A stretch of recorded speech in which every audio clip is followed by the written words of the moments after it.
Hello everyone. Today we will continue with our previous lesson, that is lesson 4, Visual Studio Community 2015. Okay.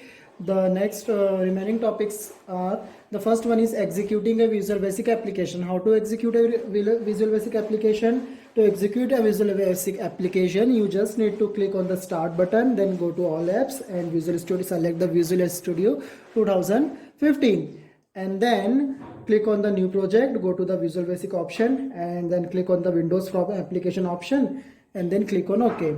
And finally set the back color, means when you click on the back color, select any color of them and then color, also select the font color or size and then finally click on OK, so that you can execute a Visual Basic application program. Now the next topic is adding controls to the form, means how to add a control, means this will be discussed in our practical portion. So just orally I am going to explain it. If you want to add a control, then double click on the label control in the toolbox and now double click on the button control icon in the toolbox, and by this you can add a control in your Visual Basic form or application. Okay, now the important topic is writing code for an event. So when you add any control or event, just like this is a show button. So when you click on this, double click on this show button, a window is appear. That window is called a coding window, where some predefined code are available. Then you just need to write a required code to run this button. Okay, double click on the show button and then write the code on the code window. That is how you can write a code for a code window. Now for an event. Okay, now the next topic is run the Visual Basic application. Click on the start button and debug the program, means to run the Visual Basic application we just need to on the start button and then click on the debug. After debugging, the run process will automatically complete. Okay, the next topic is common controls. There are some common controls in Visual Basic application. Let's learn about them. So the first one is label. Label is used to display the text. Okay, and user cannot edit directly. The syntax of the label is name dot text equal to value, means we will discuss them all in practical portion also. So just understand the theory portion in this session. The second one is text box. It is used to input data into the programs and display output. Okay, the next one is the next control is button. It is used to begin or end a particular process. Now the next topic is variable.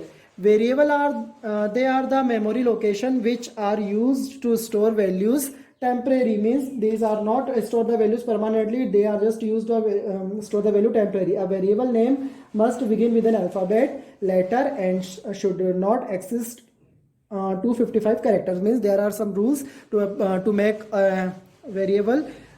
These rules says ki its variable name must begin with an alphabet. Okay, and letter and should not exist 255 characters.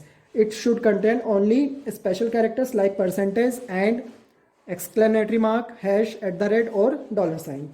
Okay, this is the rules of variable. Now the next topic is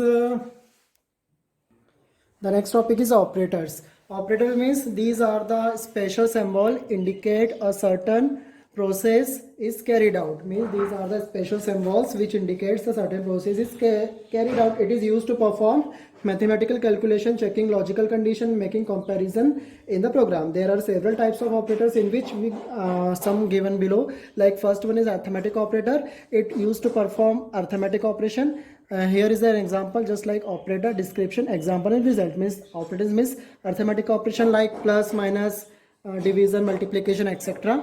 So I just taking a first example, any one of them. So I taking the example of the first one, that is plus, or it called addition, and the example is 12 plus 5 equal to 17. Means this is how the arithmetic operation will perform, all the arithmetic operations perform. Okay, the second one is relational operator. It is used to compare two values and return the result either in true or false condition. So like greater than, this is the greater than operator. It is called greater than, and the example like 28 is greater than 54, so that is the result is false, means greater than. Some more relational operator like less than, equal to, greater than, equal to, and not equal to are also available in your book. Now the third one is logical operator. It is used to combine two or more condition and display the result, means there are some logical operator like or, and not. These are the three operators. Or means operation will be true if the condition either of the operands is true. And the second one is AND. Operation will be true only if the both the operands are true, and not logical operator used when returns true if none of the condition are true. So these are the different types of operator. We will discuss them in practical portion also. And the next or the last topic is saving a Visual Basic program. To save a Visual Basic program, just go to the file menu and select the save dot form1.vv and give any suitable name as per your choice, and then just click on the save button. That is how you can save your Visual Basic application program. And by this topic, your this lesson 4 has been ended today. I hope you enjoy the session, and thank you everyone.